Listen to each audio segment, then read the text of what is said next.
Hi guys, and welcome back to my channel. My name's Rachel and I make videos on junk journaling.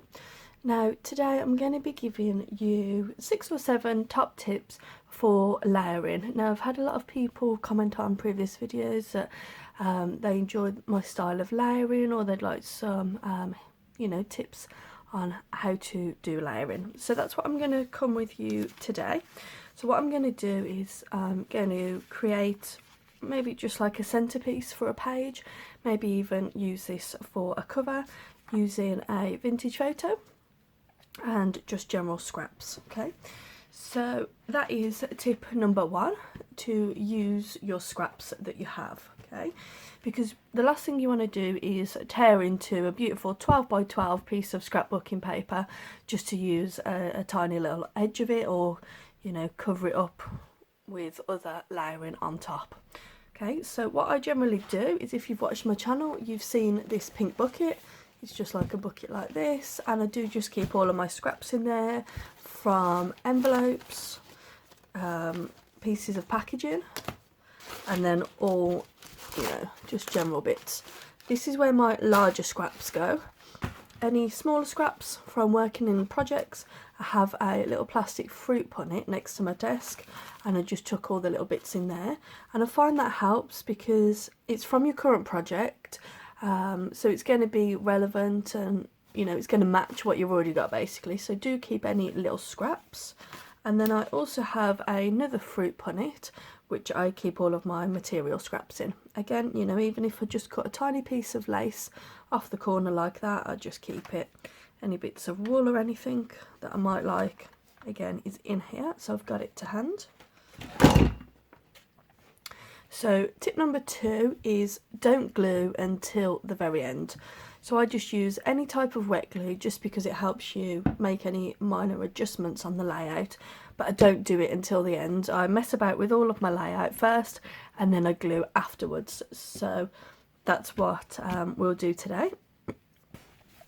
So tip number 3 is to use similar tones, so similar colours, similar tones basically. So in this one, as I said earlier, I've got my scraps and it's all got neutral and natural tones in it, so that helps me pick out bits that I think are going to match the rest of my journal and will also go together well when collaging.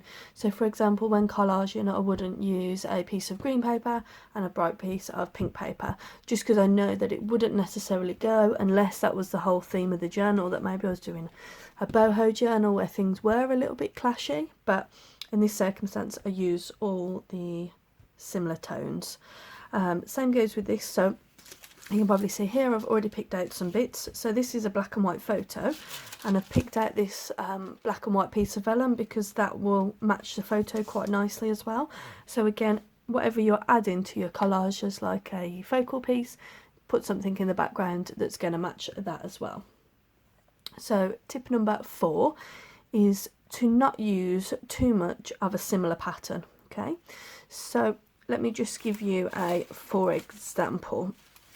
So here I might be tempted to use this book page scrap. I wouldn't necessarily use too much of book pages.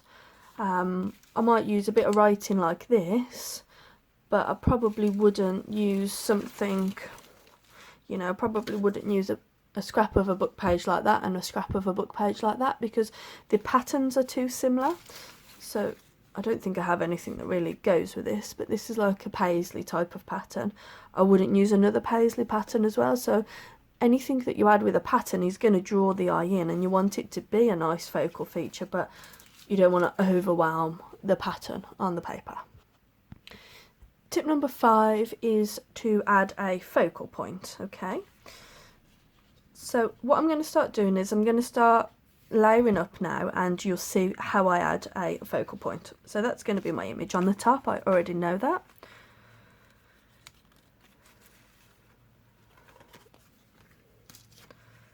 So I might add something like that just to go around the image.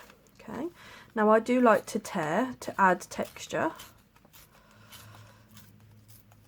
Okay, and I just find that when you tear the paper, it doesn't have such a stark edge you know, as if it was straight. So I'm just going to distress that.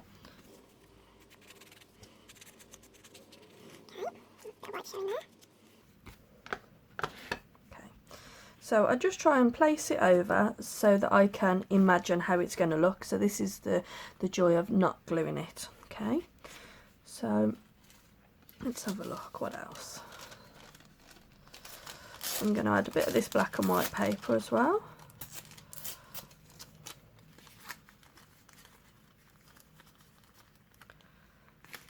I like how that looks there. So what I'm going to do now is I'm going to build up a little bit around this top corner, and then it'll be drawing my eye too much to that piece, so I'll need to add something else down here just to balance the image, because that's what you also want to do when you're adding a focal point, is to make sure it's balanced. Okay, so let me have a rummage through what we've got. So I've got, you know, this little bit of scrap off a notebook, so I'm going to distress that. That might be more of my focal point, so let me put that to the side. So I might put that down there. See how that adds a nice focal point? I don't like how square it is at the top, so I'm just going to rip that a little bit. Okay, just got a bit of brown paper that I think I'm going to add underneath, just to layer all that up. Okay, so tip number 6 that I've got is to use fabrics and textures, so that's going to add interest to the page as well. So again, like I said, keep any little bits of scraps that you've got, and that might go quite nicely there, or it might actually go quite nicely there. Yeah, I think I like it like that. And then I'm going to add like a word over it as well, just to give the embellishment just a little bit extra. I think what I need is something around the back edge just to balance it all out. So I might use a piece of book page. No, I don't have my metal ruler, but I'm just going to use a plastic ruler just to rip down the side, just so I can get a rough idea of the size that I want.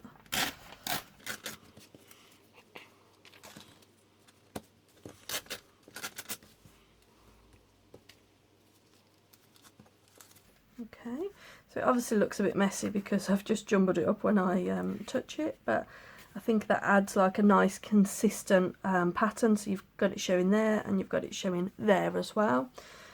So let me have a think about what I'm going to add. So I definitely want that there as a word.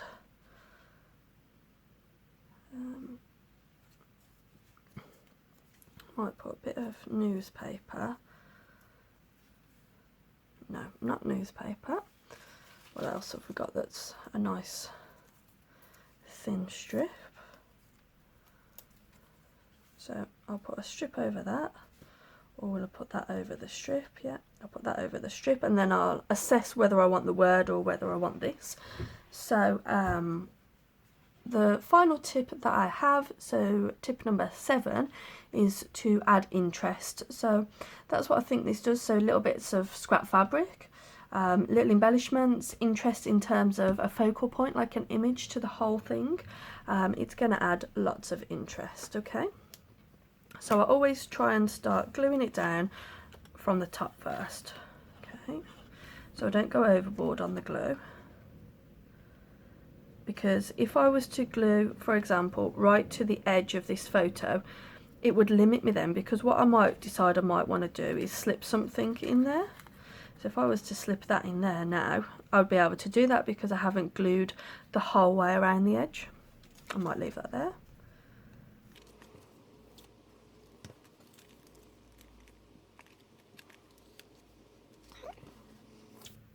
And just the same here.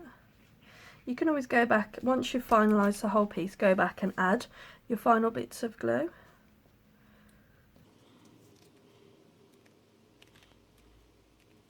Okay, now I know that this was the original image and I've ended up covering the majority of it, but I don't mind that too much. I am going to distress the edge.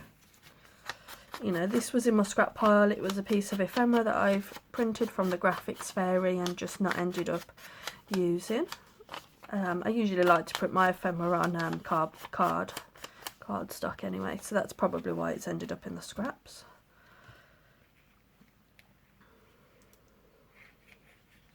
Scrap ephemera as well, is like this, is really good for making tags, so you could cut that into a tag shape and that would make a really good background to a tag. Just a little tip for you. Okay, so that's layered up quite nicely. You could stick that on a cover of a journal if you wanted to. So I'm just going to add that there.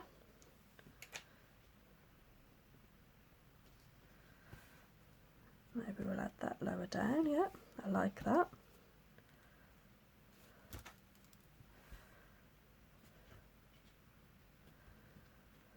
Okay, now I'll add a word.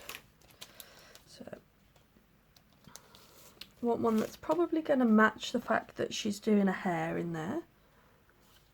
So these are just the Tim Holtz.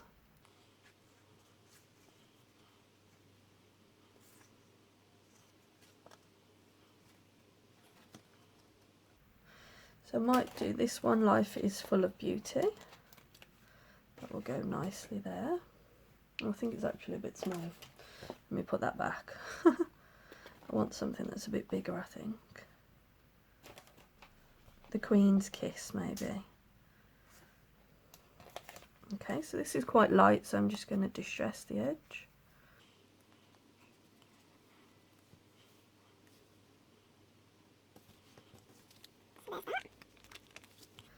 And I might add this with a pin. So let me just get a pin. Now I've just got these ball pins. I think I bought these off eBay or Amazon. Fairly cheap for the whole pack. So I've got a brassy coloured one there. And I'm going to attach that. Again, this will add interest because a pin on a, pin on a piece of paper is something that's going to draw the eye in, isn't it? So just make a hole in the back of that. And attach that. So there we go. So that's the final piece. I hope it's focused. Let me just check. Yeah, there we go. So I hope that just gives you just some little tips on how to do a bit of layering, how I do it. I wish I had a journal page that I could put that on so I could show you. I don't have a vintage journal, but I've got some blank pages here, so you could just put that could be the whole piece of the page. You could put it there and you could turn it into a tuck spot, or you could just put it on the cover of a journal. This is my art journal, so it doesn't really match very much, but you get the general idea. So thank you guys so much for watching, and I hope you enjoyed this video. Bye.